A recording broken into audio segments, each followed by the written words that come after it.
कृषि दर्शन कृषि दर्शन कृषि दर्शन कृषि दर्शन कृषि दर्शन कृषि दर्शन।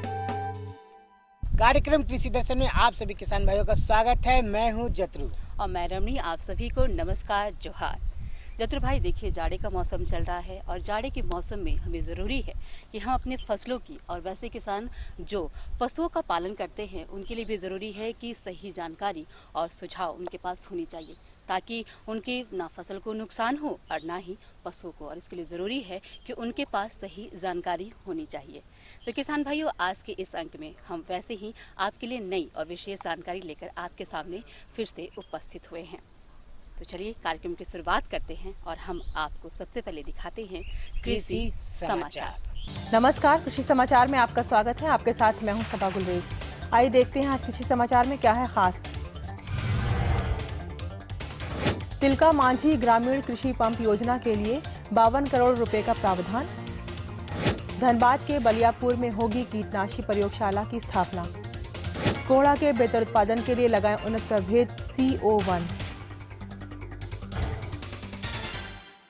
और अब समाचार विस्तार से। तिलका मांझी ग्रामीण कृषि पंप योजना के लिए सरकार 52 करोड़ रुपए खर्च करेगी। इस योजना के तहत हर विधानसभा क्षेत्र के 50 गांवों का चयन किया जाएगा।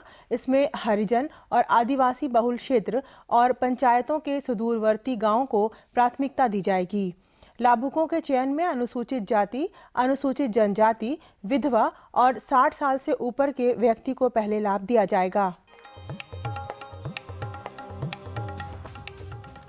धनबाद स्थित राजकीय कृषि प्रक्षेत्र बलियापुर की 75 एकड़ जमीन राष्ट्रीय बीज निगम को 30 वर्षों के लीज पर देने के लिए MOU हुआ है। यहां उन्नत किस्म के बीज का उत्पादन होगा। यहीं कृषि विभाग की ओर से राज्य स्तरीय कीटनाशी प्रयोगशाला स्थापित करने की प्रक्रिया चल रही है। इससे कीटनाशक की गुणवत्ता एवं असर का आकलन किया जाएगा। किसान भाई फूलों की खेती के लिए वैसे खेतों का चुनाव करें जहां जल जमाव की संभावना ना हो, यानी उस खेत से पानी आसानी से निकल जाए। इस दृष्टिकोण से फूलों की खेती के लिए ऊपरी जमीन यानी टाड़ खेत का चयन करना सबसे उपयुक्त होता है। फूल की खेती से अच्छी उपज पानी हो तो वैसे खेतों का चयन करें जहां सब्जियों की खेती की जाती हो, यानी ऊपरी जमीन जहां पानी ना जमे, पानी अधिक हो तो आसानी से निकल जाए। फूलों की खेती के लिए किसान टाड़ खेत चुने। भूमि जो हम जानते हैं कि फूलों की खेती के लिए ऊपरी भूमि या जिसे बलुआही दोमट मिट्टी कहा जाता है, ये काफ़ी उपयुक्त होती है। अर्थात वैसे खेत जहाँ की टमाटर लगते हैं या सब्जियों की खेती, ऊपर वाले खेत, इन खेतों में आसानी से इन फूलों की खेती कर सकते हैं। ऐसे खेत जहाँ पानी का जमाव नहीं होता हो, पानी वो आसानी से निकल जाता है, इन खेतों में आसानी से फूलों की खेती कर सकते हैं। अपने राज्य के किसान यदि लत्तेदार सब्जी फसल कोहड़ा की खेती करना चाहते हैं तो इस फसल से बेहतर उपज प्राप्त करने के लिए इसके उन्नत प्रभेदों में CO1, CO2, अर्का चंदन या अर्का सूर्यमुखी का चयन करें। लतेदार सब्जी फसल कोहड़ा की बुआई में 4 से 6 किलोग्राम बीज प्रति हेक्टेयर की दर से लगाएं। खेत में प्रति थाला 3 से 5 पुष्ट बीज सीधे बोएं। इसमें पौधों के बीच 2.5 से 3 मीटर की दूरी रखें। किसान भाई कोहड़ा के बेहतर उत्पादन के लिए इसके अनुशंसित उन्नत प्रभेदों में CO1, CO2, अर्का चंदन या अर्का सूर्यमुखी लगाएं। इनकी उत्पादन क्षमता 200 से 250 क्विंटल प्रति हेक्टेयर है। किसान अपनी फसलों पर पाउडर दवा का छिड़काव करने के लिए रोटरी डस्टर नामक कृषि उपकरण का इस्तेमाल कर सकते हैं। इसमें बॉक्सनुमा हिस्से में पाउडर दवा को डालकर ढक्कन को बंद कर दिया जाता है और जब रोटरी को घुमाया जाता है तो पाउडर का छिड़काव होने लगता है। आइए आज जानते हैं टमाटर फसल में बिना रासायनिक दवाओं के फलछेदक कीट के रोकथाम के उपाय। किसान भाइयों, आज हम आपको बिना रासायनिक दवाइयों के टमाटर फसल में फल छेदक कीट के रोकथाम के उपाय बता रहे हैं। इसके लिए आप अपने टमाटर फसल वाले खेत में 5 गंधपास यानी 5 फेरोमोन ट्रैप प्रति हेक्टेयर की दर से लगाएं। और अब एक नजर राज्य के 5 प्रमुख शहरों के मौसम के मिजाज पर। आज राज्य के 5 प्रमुख नगरों के अधिकतम और न्यूनतम तापमान कुछ इस प्रकार दर्ज किए गए। रांची का अधिकतम तापमान 24 डिग्री सेल्सियस और न्यूनतम 11 डिग्री सेल्सियस। जमशेदपुर का अधिकतम तापमान 26 डिग्री सेल्सियस और न्यूनतम 11 डिग्री सेल्सियस। मेदिनीनगर का अधिकतम तापमान 25 डिग्री सेल्सियस और न्यूनतम 10 डिग्री सेल्सियस। देवघर का अधिकतम तापमान 23 डिग्री सेल्सियस और न्यूनतम 13 डिग्री सेल्सियस। वहीं धनबाद का अधिकतम तापमान 24 डिग्री सेल्सियस और न्यूनतम 12 डिग्री सेल्सियस दर्ज किया गया।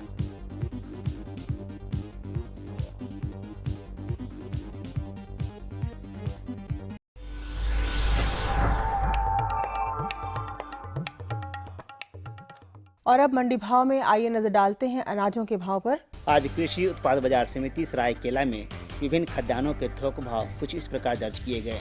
चावल मोटा 1820 रुपये से 2000 रुपये, चावल मध्यम 2490 रुपये से 2600 रुपये, गेहूँ 1520 रुपये से 1880 रुपये, दाल अरहर 11600 रुपये से 13600 रुपये, दाल मसूर 9560 रुपये से 9990 रुपये, सरसों तेल 9850 रुपये से 10000 रुपये, चीनी 2540 रुपये से 2700 रुपये, आलू 980 रुपये से 1100 रुपये और प्याज 1610 रुपये से 1880 रुपये प्रति क्विंटल रहा। कृषि समाचार में आज इतना ही। अगले दिन अगले अंक में फिर मुलाकात होगी कुछ ताज़ा खबरों के साथ। तब तक के लिए दीजिए इजाजत। नमस्कार, जोहार। किसान भाइयों, आप देख रहे थे कृषि समाचार, जिसमें आपने कृषि संबंधी बहुत सी जानकारियां प्राप्त की। मौसम के मिजाज से लेकर मंडी के भाव के बारे में भी आपने जाना। तो किसान भाइयों, आप कहीं मत जाइएगा, क्योंकि जानकारियां हमारे पास बहुत सारी हैं जो हमें इन्हें जत्र भाई देनी है। तो किसान भाइयों, हम जल्द लौटते हैं एक छोटे से विराम के बाद। सब्जी में मसाला ज्यादा है। कितनी बार कहा है कि जितनी जरूरत हो बस उतना ही डाला करो। अरे मुझसे तो ऐसा कभी कभार होता है। और तुम जो हमेशा खेत में अनाप शनाप कीटनाशक डालते हो, उसका क्या? ठीक ही तो कह रही है बहू। देख, खेत में उतनी ही दवा डाल जितनी जरूरत हो। याद रखो, कीटनाशक जहरीले होते हैं। डिब्बे पे लिखी सूचना के हिसाब से ही दवा डालनी चाहिए। पहले फेरोमोन ट्रैप, फ्लाइट ट्रैप, मित्र कीट, जैविक कीटनाशक आदि का इस्तेमाल करें। जरूरत पड़ने पर ही रासायनिक कीटनाशक का इस्तेमाल करें। छिड़काव सुबह या शाम दस्ताने, मास्क और पूरी आस्तीन वाले कपड़े पहनकर करें। हवा की दिशा में छिड़काव करते हुए पीछे जाएं। दवा के डिब्बे, छिड़काव यंत्र सुरक्षित जगह पर रखें। अब कुछ समझे क्या? हाँ, समझ गया मेरी रानी। अब ना करो नादानी। इसने पिला दिया ना तुझे पानी। तो जत्रु भाई, जैसा कि हमने अपने किसान भाइयों से कहा कि हम इनके लिए नई और विशेष जानकारी लेकर के आज उपस्थित हुए हैं। तो आज आप हमारे किसान भाइयों को कौन सी जानकारी दे रहे हैं? आज हम अपने किसान भाइयों को जानकारी देने जा रहे हैं। हमारे किसान भाई गेहूं लगा लिए हैं और गेहूं में लगने वाले कीट व्याधि का वो नियंत्रण कैसे करेंगे, इसके बारे में हमारे विशेषज्ञ देवेंद्र कुमार बता रहे हैं। तो सीधा चलते हैं हम अपने विशेषज्ञ के पास। जी बिल्कुल सही कहा आपने। तो चलिए किसान भाइयों, हम आपको सीधे लिए चलते हैं अपने विशेषज्ञ के पास। किसान भाइयों, हम अपने कार्यक्रम में आपको कई तरह की जानकारी देते हैं और आज इसी क्रम में हम आपको जानकारी देंगे गेहूं फसल में लगने वाले कीट और रोग के प्रबंधन के बारे में। और इस पर जानकारी देने के लिए हमारे साथ हैं डॉक्टर देवेंद्र प्रसाद। आज का विषय हमारा है कि गेहूं में कीट और जो रोग व्याधि हैं उनके प्रबंधन नियंत्रण के बारे में। तो सबसे पहले ये बताएं कि अभी तो गेहूँ की फसल जो है लगनी शुरू हो गई, कई जगह लग गई है, तो उसमें मुख्यतः कौन कौन से रोग जो हैं वो या कीट कहें कि जो प्रारंभिक अवस्था में लगते हैं? बताया कि गेहूं लग भी गई है और किसान लोग लगा भी रहे हैं, क्योंकि जैसे जैसे धान कटता है किसान लोग उसको जुताई करने के बाद गेहूं लगाते हैं। तो पहली बात तो मैं एक बात बता रहा हूं कि सबसे जो प्रमुख कीट है जो गेहूं में लगता है वो दीमक है जी। ये जो रबी मौसम है उसमें सबसे ज़्यादा प्रकोप दीमक का होता है और ख़ास करके गेहूं में। तो जो किसान भाई गेहूं अभी नहीं लगा चुके हैं तो वो अगर बीज को बीजोपचारित करके लगावें तो दीमक से बचाव हो सकता है। दीमक का जो है मुख्य कारक तो हमारा मिट्टी हुआ, तो मिट्टी की प्रकृति को कैसे सुधारे किसान? मिट्टी को, हाँ एक बात आपने सही बता रहे हैं। किसान भाइयों को अगर दीमक से बचने की बात है तो खेती लगाने के पहले खेत में जो भी खरपतवार है, खूंटी है, डंठल है, उसको चून करके नष्ट कर दे किसान भाई, क्योंकि इसके द्वारा दीमक का प्रकोप बढ़ता है। दूसरी बात, खेतों में कभी भी कच्चा गोबर का प्रयोग नहीं करें। बहुत बढ़िया से सड़ा हुआ गोबर या जिसको कंपोस्ट बोलते हैं उसका ही व्यवहार करेंगे तो दीमक का प्रकोप नहीं होगा। नमी तो रहे तो अच्छा है, उससे हर्ज नहीं है। थोड़ा चूँकि हम लोग बीजोपचारित किए तो थोड़ा सा मतलब 15 मिनट 20 मिनट थोड़ा हवा लग गया तो चूँकि उसमें जो आपका पानी है थोड़ा अंश है ख़त्म हो गया, तो उसके बाद डालें आप, तो ये हो जाता है। बीजोपचारित करके लगाएंगे तो दीमक के प्रभाव को रोक सकते हैं। अगर किसान भाई अगर मान लिया कभी कभी क्या होता है, बीज उपचारित नहीं किए या बढ़िया ढंग से नहीं उपचार हुआ हो, लग गया और लगने के बाद जैसे दीमक थोड़ा सा बड़ा होता है, करीब करीब 3 से 4 इंच बड़ा होता है, तो ये दीमक का प्रकोप, चूँकि ये दीमक मिट्टी में रहता है और उसके जड़ को काटता है, तो जड़ को जब काट देता है तो पूरे पौधा सूख जाता है। अगर वो आप गेहूं को खींचिएगा हाथ से तो पूरा ऊपर आ जाएगा लक्षण ऊपर क्या जी, और कभी कभी तो दीमक भी साथ में आ जाता है या कटा हुआ दिखाई पड़ता है। तो इस हालत में खड़ी फसल में दीमक लग गया तब क्या कर सकते हैं किसान लोग? इसके लिए सबसे अच्छा उपाय है कि अगर आप जैसे 1 लीटर पानी लेते हैं किसान भाई, 1 लीटर पानी में करीब करीब 4 ml क्लोरपाइरीफॉस का दवा का घोल बना करके, और जिस कतार में जहाँ जहाँ दीमक का प्रकोप है जिस कतार में, वहाँ झरना के द्वारा हम उसको सिंचाई कर देंगे एक प्रकार से पौधे के ऊपर, जी पौधे के जड़ के पास, जड़ पे।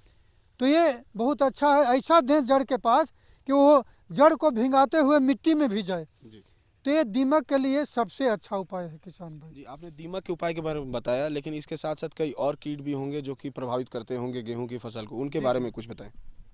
उसके बाद आता है तना छेदक।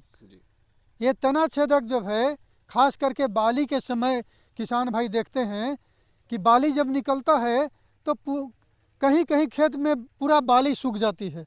अगर उस बाली को हम लोग खींचेंगे हाथ से तो आसानी से खिंचाव हो जाता है। इसका प्रमाण हुआ कि जहाँ से बाली निकलता है उसी जगह पर ये तना छेदक का जो कीट है, पिल्लू है, वो प्रवेश कर जाता है और उसको खा जाता है, आधार भाग को काट देता है, तो पूरा बाली खिंचा जाता है और पूरा बाली सूख जाता है, उसमें कोई भी दाना नहीं बनता है। तो इसके लिए दवा जो है आप इमिडाक्लोप्रिड 10 लीटर पानी में 6 मिलीलीटर का घोल बना करके और उसी में 10 लीटर में 10 ग्राम सर्फ मिला करके अगर छिड़काव करते हैं तो ये तना छेदक के लिए बहुत अच्छी दवा है, प्रभावकारी दवा है। लेकिन कम से कम ये देख लें कि 5% से ज़्यादा नुकसान नहीं है, 5% से कम नुकसान है तो दवा देने की ज़रूरत नहीं। तो अब बात आती है कि मुख्य रोग, ये मुख्य रोग में है अनावृत कंड। इसमें क्या होता है कि पूरा संपूर्ण बाली ही पूरा काला हो जाता है, पूरा काला हो जाता है। तो इसके लिए बचाव करने के लिए प्रारंभिक अवस्था में ही हम बीजोपचार करते हैं। बीजोपचार करने के लिए बीटाबैक्स 2.5 ग्राम प्रति किलो की दर से हम बीजोपचार करके तब लगाते हैं। तो बालियाँ काली दिखने लगे तब पूरा बाली काला हो जाता है, पूरा संपूर्ण बाली काला हो जाता है। उससे बचाव करने के लिए बीजोपचार करते हैं और बीजोपचार में बीटाबैक्स का ये जो है ना रासायनिक, उसका व्यवहार करते हैं 2.5 ग्राम प्रति किलो की दर से। एक और होता है, पत्तियों पर देखे होंगे किसान भाई, पत्र लांछन, धब्बा बन जाता है। तो धब्बा अगर ज़्यादा बनता है तो भी नुकसान करता है। इसके लिए डाइथन M45 1 लीटर में 2.5 ग्राम का घोल बना करके छिड़काव करते हैं तो ये पत्र लांछन रोग को आसानी से नियंत्रित किया जा सकता है। कि क्या खेत में जब सिंचाई करते हैं और नमी की मात्रा घटती बढ़ती है तो क्या उससे भी कीट या रोग जो है उन पे असर पड़ता है? हाँ, ये प्रायः गेहूं में होता है। अगर सिंचाई का अवधि बहुत ज़्यादा दिन हो जाए, खेत सूख जाए, उस हालत में दीमक जो है, जो मिट्टी के अंदर रहता है ना, वो फिर उसका आक्रमण प्रारंभ हो जाता है। तो इसके लिए जो है खेत में नमी की मात्रा जो है बराबर खेत रहनी में बीच बीच में सिंचाई देते रहे तो ज़्यादा अच्छा है। दीमक का प्रकोप जो है सिंचाई के द्वारा कम हो जाता है। तो किसान भाइयों, देखा आपने कि हमारे विशेषज्ञ ने आपको काफ़ी अच्छे ढंग से बताया कि गेहूं में कौन कौन से कीट और रोग लग सकते हैं और उसके लक्षण और उपचार भी बताए। और हम आशा करते हैं कि इनके सुझाए हुए जो उपाय हैं उससे आपको काफ़ी लाभ होगा। सर, आप हमारे कार्यक्रम में आए, अपनी इतनी अच्छी जानकारी दी, इसके लिए आपका बहुत बहुत धन्यवाद। नमस्कार। तो कैसी लगी भौजी जानकारी? जानकारी बहुत ही उम्दा थी जतरू भाई। देखिए, अगर फसल में कीट लग जाती है तो उसका हम निदान कैसे करेंगे, ये ज़रूरी है हमारे लिए जान लेना। और वैसे किसान जो अभी नई नई खेती की शुरुआत कर रहे हैं, उनके लिए मुझे लगता है कि ये जानकारी बहुत ही फ़ायदेमंद होगी। तो किसान भाइयों, हमारे पास जानकारी अभी और भी है, मगर हम चाहेंगे कि आप अभी अपनी जगह से बिल्कुल ही नहीं हटिएगा, क्योंकि हम आपके लिए बहुत सारी जानकारियाँ लेकर के आए हुए हैं। तो हम जल्द लौटते हैं एक छोटे से विराम के बाद।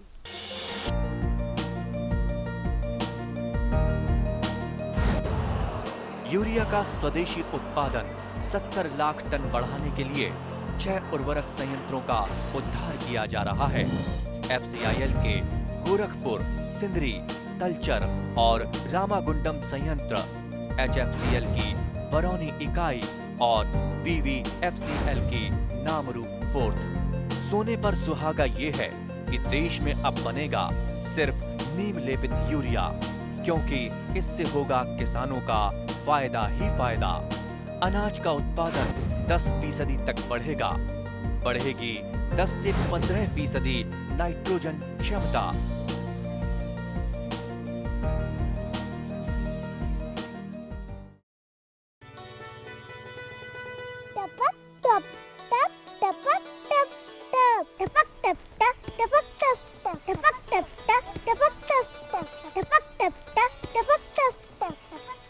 ये टपक टप टप क्या है? ये है किसानों के जीवन में समृद्धि और खुशहाली लाने का आसान उपाय। कैसे?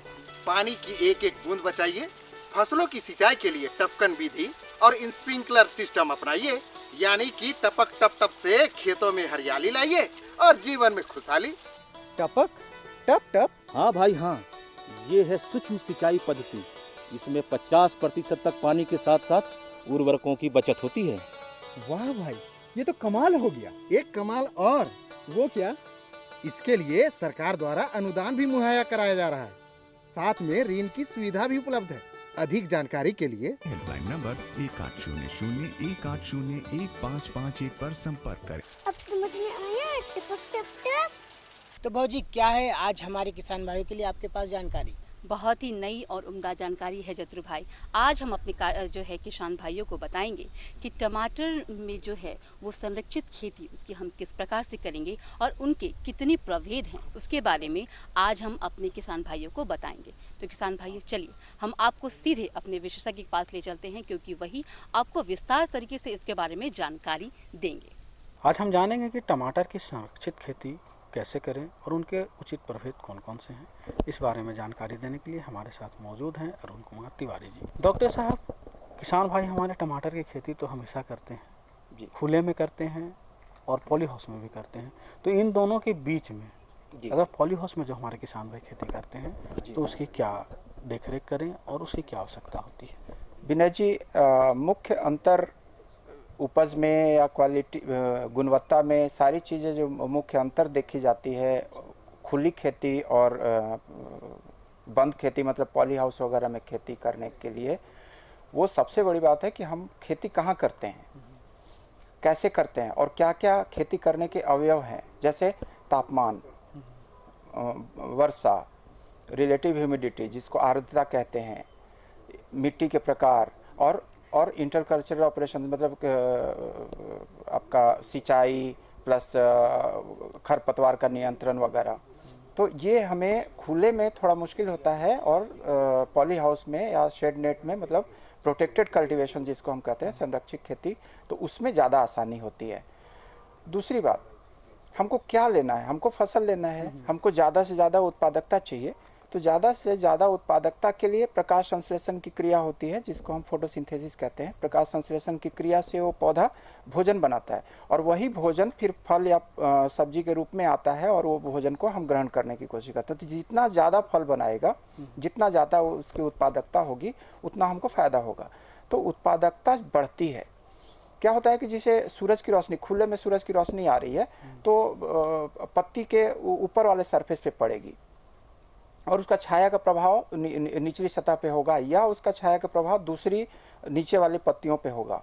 यहाँ पे क्या होता है कि पॉली हाउस में या नेट हाउस में छन करके धूप आती है, छन करके सूरज की रोशनी आती है और डिफ्यूज्ड हो जाती है, मतलब वो बिल्कुल एक सीधी रेखा में ना आके वो डिफ्यूज्ड हो जाती है।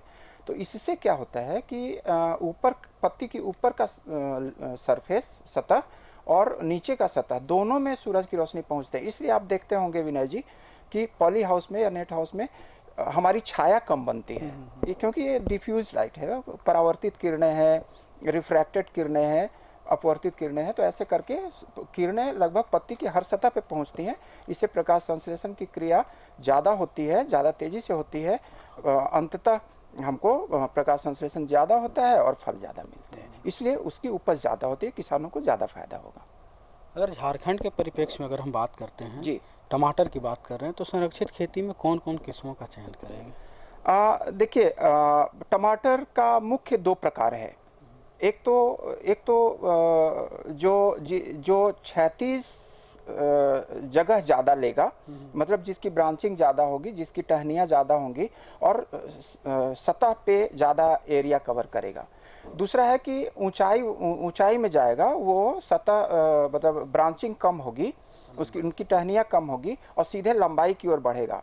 जैसा कि विनय जी, किसान भाइयों, हम जानते हैं कि हमारी ज़मीन घटती जा रही है और उत्पादकता बढ़ाने की ज़रूरत है, उसका डिमांड, उसकी खपत बढ़ती जा रही है, लोग बढ़ते जा रहे हैं, ज़मीन घटती जा रही है खेती की, तो इसलिए हम इसको कहते हैं। तो हम जगह 36 जगह जो है घटती जा रही है, तो निश्चित है कि हमको ऊपर वाली जगह को हार्नेस करना, ऊपर वाली जगह को ज़्यादा यूटिलाइज करना है, ज़्यादा उपयुक्त बनाना है। तो इसके लिए हम क्या करते हैं कि पॉली हाउस में हम ऊपर वाले पौधों को ज़्यादा करते हैं, मतलब इनडिटर्मिनेट, डिटर्मिनेट उसको हम लोग बोलते हैं, जिसका कि ब्रांचिंग ज़्यादा नहीं हो, ज़्यादा टहनियाँ जिसमें नहीं हो और ऊपर की ओर बढ़े। तो इस तरह की किस्में। अच्छा, दूसरी चीज़ कि हमको खाद उतना ही देना है, हमको बीज उतना ही देना है, तो क्यों नहीं हम ज़्यादा से ज़्यादा उपज वाली लें। इसलिए हम कोशिश करते हैं कि हाइब्रिड किस्म की ज़्यादा चुनाव करें। तो हाइब्रिड किस्म में मतलब संकर किस्म, तो संकर किस्म में मुख्य रूप से अर्का समृद्धि, अर्का आभा, कम ब्रांच वाली होती है जो लंबाई बढ़ती है, जिसे चेरी टमाटर, इन सब को ज़्यादा हम चयनित करते हैं, जो झारखंड के परिप्रेक्ष्य में ज़्यादा उपयुक्त हैं। जी, बात यहाँ उत्पादकता की जब आती है तो हमारे किसान भाई यह जानते हैं कि दोनों के फसल जो बाहर कर रहे हैं और जो संरक्षित कर रहे हैं, दोनों के फसल में क्या अंतर आता है और इसका मतलब उत्पादकता या उसकी आर्थिक स्थिति को अगर देखें तो ये कैसे बढ़ाता है?